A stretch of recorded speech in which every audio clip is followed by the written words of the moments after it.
So my name's Lise Ann. I'm the Director General of the Arts Granting Programs Division. I'm really happy to be here with a number of my colleagues to talk to you about some of the upcoming changes that are happening at the Council. Before we jump in, I'd like to offer a land acknowledgement. The Canada Council for the Arts offices are located in Ottawa on the unceded, unsurrendered territory of the Anishinaabe Algonquin Nation, whose presence here reaches back to time immemorial. The Council recognizes the Algonquins as the customary keepers and defenders of the Ottawa River watershed and its tributaries. The Council also respects and affirms the inherent and treaty rights of all Indigenous peoples across this land. So once again, a warm welcome to you all. With me today, I have a number of colleagues, program directors and program managers.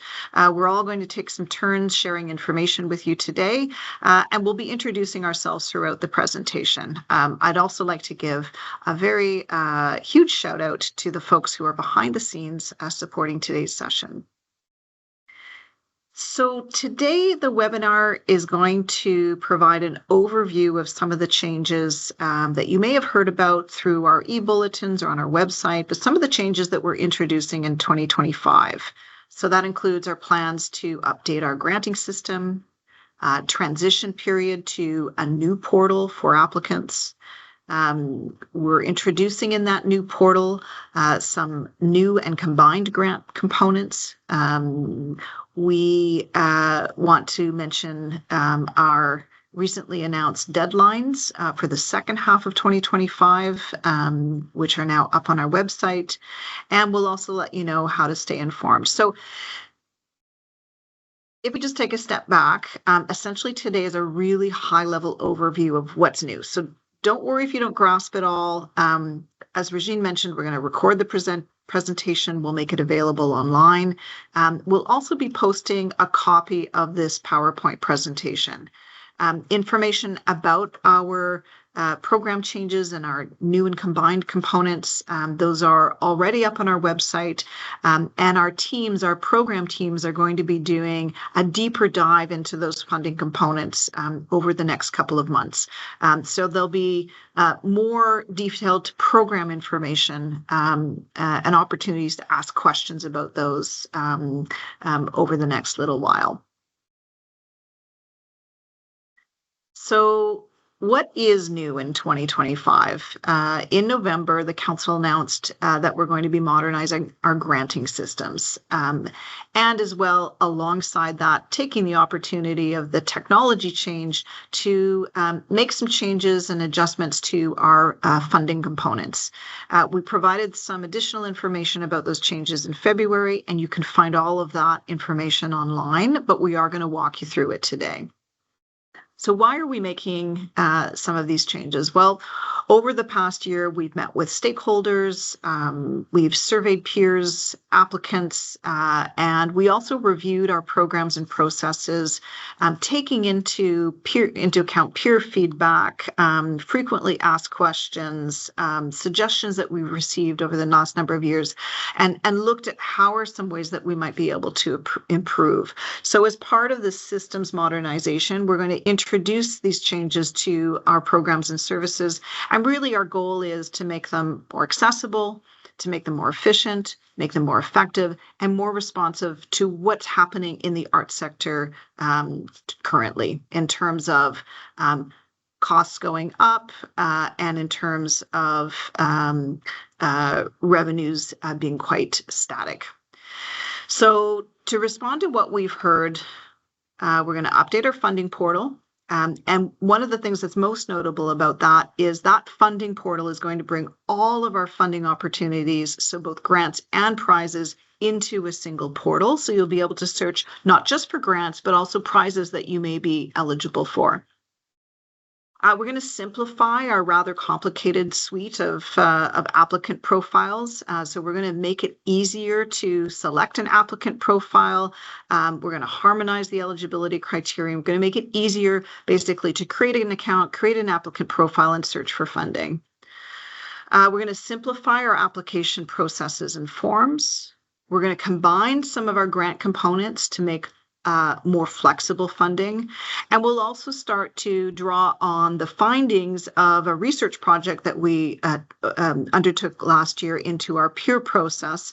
And that information is all available on our website. We're going to start to draw on those findings to be able to look at ways that we can improve our peer process. And that includes strengthening the use of disciplinary expertise and starting to find ways to address something that we keep hearing over and over again, which is requests for feedback on grant applications. So all that to say, we're going to start implementing these changes this year. Some of these changes will be introduced at the launch of our portal, and some of them will take longer to integrate, but we're going to start bringing these changes in with the launch of our portal, which will have an earliest kind of possible launch date in the summer of 2025. I'm going to pass this on to my colleague, Felipe Diaz, who's the Director of Granting Program Operations.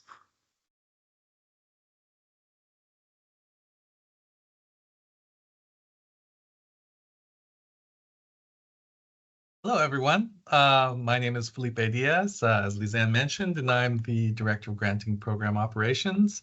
I thought we would start by talking a little bit about the updated portal. As announced recently, we will be modernizing our granting system in 2025, and this will include a new updated portal. Currently, the Council relies on a granting system that was developed in the 1990s and provides some very basic functionality to track grant applicants, their applications, and the funding decisions that we associate with those. Processes related to inquiries, assessment, scoring, and allocation are now all currently being done offline. As a result of this, the system really needs to be replaced to meet today's standards of accessibility, efficiency, and security. Unfortunately, we really do not have a choice around this. It has to be done. The new portal will have to be updated. For you, this means that we're rolling out an updated granting portal. The updated portal will have new features and a new look and feel. It will have better standards of accessibility, efficiency, and security. Our project is already underway. Unfortunately, we don't have a firm timeline yet about when the transition period is going to be, so we can't provide you with dates as to when this is going to start. But we will keep you up to date as we have more information. What I can tell you is that the earliest possible rollout will be in the summer of 2025.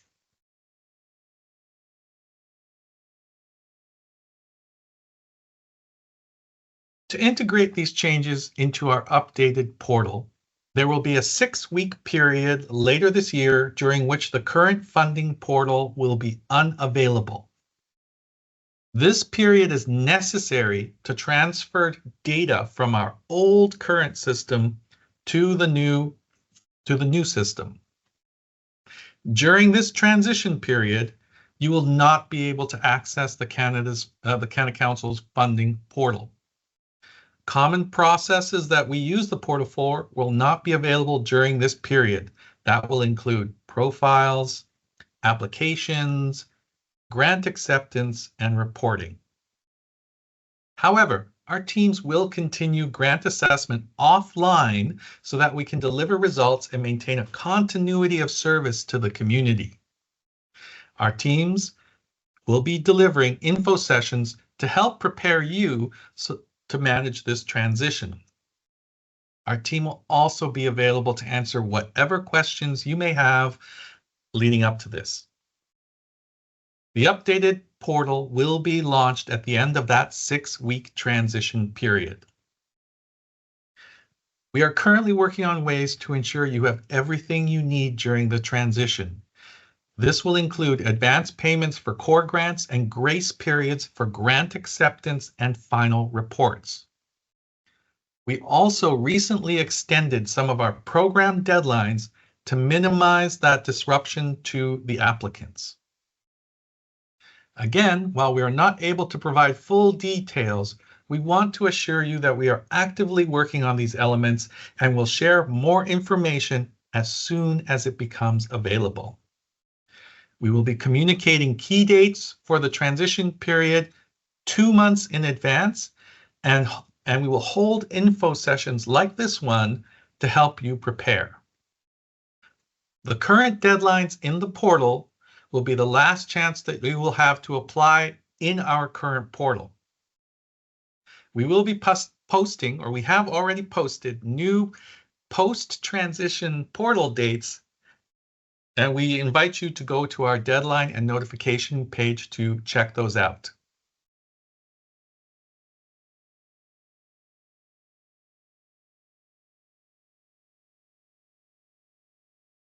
There we go. Perfect. And now we're going to outline the main changes we plan to make to the grant components. It is important to note that there are no significant changes in terms of eligible activities and eligible applicants. Furthermore, these changes do not reduce the Council's investment in grants, so there's no decrease in funding. As mentioned earlier, we're taking this opportunity to make a few changes based on feedback we've gathered from our peers, staff, and clients. These improvements aim to clarify the most common confusions, facilitate the funding application process, offer more flexible support, make it easier to combine activities into a single application, reduce barriers for deaf and disabled applicants. You can find more information about this on our website. I would like to emphasize that we are concentrating only on, you can find out some more information about this on our website. We're going to now start to look at some of the other components where there are some changes, and we're going to start to talk about those. I would like to emphasize that we are concentrating only on those components where significant changes have been made. All other components remain unchanged. I would now like to invite my colleagues to introduce these program updates, and I'll pass it over to Lise.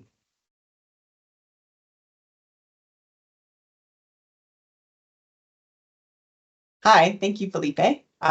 So my name is Lise Ann. I'm the program manager of the supporting artistic practice component, and I'm going to talk about some of our new funding opportunities. So we are going to be launching 2 new funding opportunities later this year, microgrants and composite activities. Both will support activities that are already eligible at the Council, but that are currently supported across multiple programs. These new streamlined and flexible components will allow you to combine more than one activity into a single application, so that rather than having to submit separate applications to different programs, you will be able to save time and make the application process easier. So let's review these components in greater detail. First, I'm going to talk about microgrants. So the microgrants component will provide streamlined funding for activities supporting professional growth and advancement of artists and arts workers. Eligible activities include engaging in career or artistic development activities, participating in a presentation or exhibition opportunity, or developing markets and networks. Grants are also available to increase accessibility for audiences, artists, and arts workers who are deaf or have disabilities. The microgrants component will replace support that's currently being provided by the following: in Explore and Create, the professional development for artists component; in Supporting Artistic Practice, the professional development for arts professionals component; in Arts Across Canada, and in Arts Abroad, each respective travel component. I'm also going to give you an introduction on composite activities. So the composite activities component will provide multi-year funding for multiple large or complex projects for up to 3 years. These grants will provide flexible support for a wide range of activities, including those that were previously funded through in Explore and Create, the concept to realization component, in supporting artistic practice, the sector innovation and development component, and in Arts Across Canada, the public outreach component. In the composite activities component, you will be able to apply for one or more of the following activities: the artistic process from research to presentation, support to Canadian publishers and creative writing magazines for the publication of literary books and magazines that are authored by Canadian writers, activities related to sector development and sector capacity to support the arts, production, representation, or management services for Canadian artists, groups, or organizations, developing and improving ways for the public to engage with Canadian artworks and artists, as well as developing and supporting markets for Canadian arts in Canada and abroad. So what does all of that mean? Essentially, the component is intended to create greater flexibility to combine activities that would normally require multiple applications to various funding programs at the Canada Council.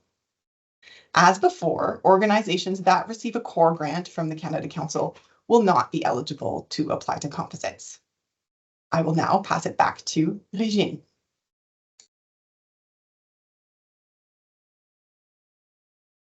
Thank you, Lynn. And just before I continue, just forgot to introduce myself at the beginning. So I'm Regine Cadet, and I'm the director of the Explore and Create program. So later this year, we'll combine some of our funding components to allow you to combine different but related activities into one application. This will streamline the application process and reduce confusion about which component to apply to. Our intention is to make it easier for both applicants and the council. So now we'll look at the different programs where there will be combined components. So the first one is in Explore and Create.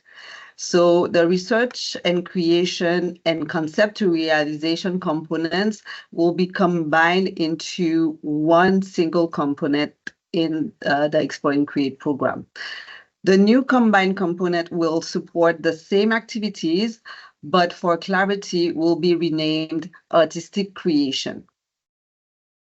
The Artistic Creation component will provide flexible funding for artistic research and experimentation, creation, production, and public sharing of artistic work, and collaboration between artists and the community.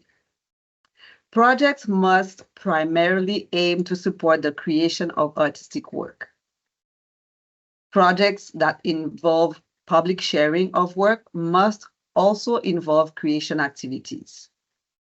So this funding, to recap, provides support for artistic research and experimentation, creation and production of artistic work, artist and community collaboration, public sharing of artistic work if it is included with one of the activities I just mentioned. You can mix and match. If you are applying for any combination of these activities, you will only have to apply to one component. There will be no deadline, so you can apply anytime before the start of your project. I will now pass it on to Maude to continue.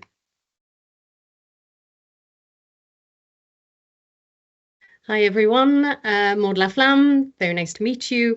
I'm the Director of Arts Across Canada and Arts Abroad, so let me talk to you about some changes that are happening to these programs. So the circulation and touring component in Arts Across Canada and Arts Abroad will be combined into a single program component with greater flexibility. This component will continue to support the circulation and touring of artists, exhibition, and artistic works from Canada, and activities linked to artistic exchange and networking. But now it will cover both national and international destinations. So this combined component will offer an easier and more flexible experience for you, the applicants.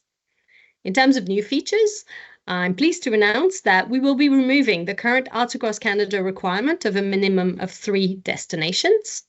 We will also be removing the requirement that these destinations be at least 250 kilometers away from the point of departure. So you will be able to apply for a single destination, and you will be able to apply to include destinations that are within 250 kilometers.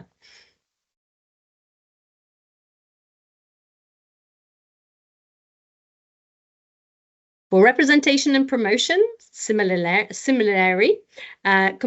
these 2 components in the Arts Across Canada and Arts Abroad programs will be combined into a single component that covers both national and international activities. This component will continue to support travel linked to national and international promotion and the development of markets for Canadian artists and artistic works. But now we'll cover both national and international destinations. Grants in this component can also be used to support researching artistic content to program for public presentation in Canada.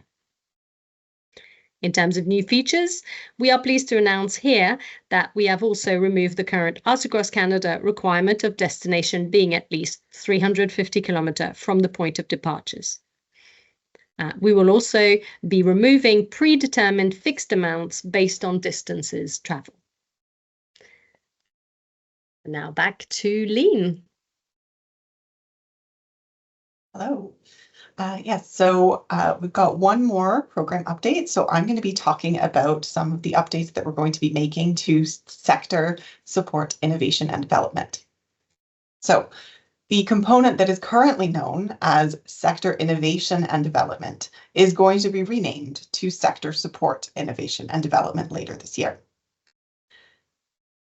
As part of this change, the Canada Council will be rebalancing emphasis in this component to refocus on the ongoing development of and support to the arts sector, while still maintaining support for innovation. These updates aim to allow for a continuity of funding and ongoing support for innovation and digital transformation, but also focusing on capacity building and development to help organizations adapt to new realities. What we mean by that is, there's new financial realities, changing attendance patterns, changes in the ways that we're seeing approaches to donations and philanthropy, etc. And we also hope that it will encourage growth, strengthening, and development of the arts sector. Let me reassure you, projects that have been eligible in sector innovation and development will continue to be eligible in the updated component. However, to better align with the needs of the sector, the updated component will allow organizations, including those on core funding, to seek support for organizational development, while also maintaining capacity building projects for priority groups. Our hope is that this approach will better stabilize and support the sector while addressing the evolving needs of organizations in the current context. And now back to Lise Ann.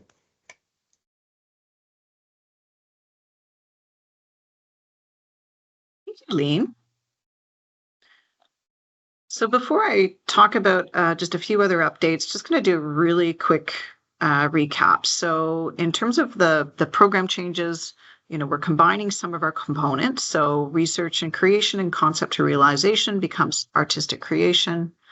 Circulation and touring in Arts Abroad and Arts Across Canada becomes one component. Same thing for representation and promotion. The 2 separate components in Arts Abroad and Arts Across Canada, they come together into one component. The professional development and the travel grants become micro grants, and we're introducing these, the new component around composite funding. So that composite funding that is currently available in 3 of our components as a stream now becomes its own unique separate component that provides flexible support where you can mix and match your activities that were previously available in these other components.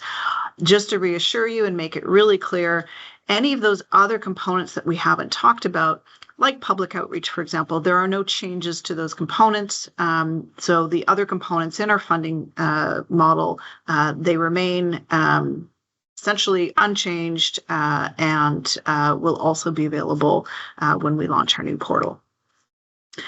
A couple other things we wanted to share with you in terms of changes that we're making. We're going to be integrating access support funding. So access support funding is available to applicants who are deaf or who have a disability and have special costs that in order to provide them with the ability to undertake their project. Currently, the way it works is access support is its own distinct fund, and it requires a separate application once somebody has had a positive grant result. So what we're going to be doing is we're going to be integrating that request for access support fund into the regular application. So in other words, applicants who are deaf or living with a disability can request access support while they are making their original application. And that means that the allocation of those costs, which will not be part of peer assessment, but the allocation of those access support costs will be part of the regular allocation process. So no separate application. We're simplifying the process, and it also means that those applicants will no longer have to wait to hear about whether how much they would have available in terms of access support. Application limits. We want to share a bit of good news, which is we've decided that we will exceptionally reset the application limits when we launch the portal. So we, as many of you know, we have annual application limits for many of our components. For example, you can apply, say, in one component up to 3 times per year. What we're going to do is at the launch of our portal, we're going to reset the application limits to 0. So even if you had applied, for example, to research and creation or concept to realization, your application to the new combined component of artistic creation will be reset to 0. The other thing I want to mention in terms of a really positive change that we're making is we're going to broaden access and support for First Nations, Inuit, and Métis applicants. So any artist, group, or organization that has one of our First Nation, Inuit, or Métis applicant profiles will have access not only to the Creating, Knowing, and Sharing program components, but they will also have access to the other funding components across council programs without the need to create a separate applicant profile. We're also making some adjustments to some components in Creating, Knowing, and Sharing so that First Nations, Inuit, and Métis aspiring artists will no longer require a mentor to be able to apply to small-scale activities or short-term projects. Just want to highlight some information around deadlines. So to give you some more time to apply in our current portal, we recently extended some of our funding deadlines, and we've also added a new composite deadline for concept to realization. So we did that, I think, about maybe 6 weeks ago. So that those deadlines or cutoffs for our current portal are all on our website. We also, based on feedback that we received in December from the community, we found a way to ensure that the notification or the service target for research and creation concept to realization would be at a maximum of 6 months. So we've tried to address some of those concerns around service targets.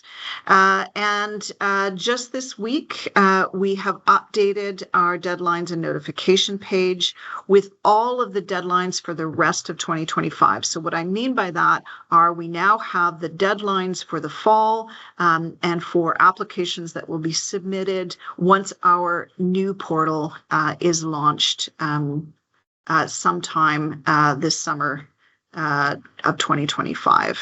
So please do have a look at our deadlines and notifications page. All the information is there to help you be able to plan. And our turnaround time for notification of results, we have not increased those in terms of the deadlines that we've just announced. So our notification and service targets remain stable. So what is next? Well, we'll continue to send out e-bulletins and update our funding and portal updates page. So we'll keep you posted with regular updates. There will be more detailed program information sessions this spring. So if you really want to better understand what it means to apply to artistic creation, for example, or if you're interested in the changes around our sector innovation and development component. So each of the programs will be developing some webinars to help you better understand those funding components, who's eligible, what are the projects that are eligible, how many times can you apply. We'll be doing these program-specific webinars.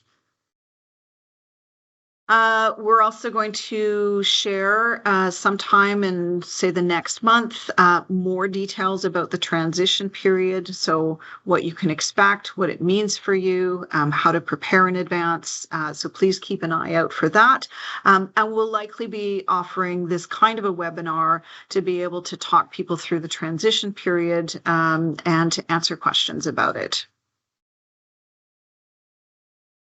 And maybe just before we wrap up and open to some of the questions, just a huge acknowledgement that we do understand that change can be challenging. So a thank you for your understanding, for your patience, for your continued support. We are committed to supporting you through the transition. We are really looking forward to hearing back from you once you've had a chance to use our portal about what's working, what you like, what you don't like. We're always open to feedback about our programs as well. So, we're looking forward to engaging with you in the coming months, but really over the whole transition period and into the launch of our new portal. Our team will be here to answer your questions, and you can find our contact information on the Contact Us link on our website.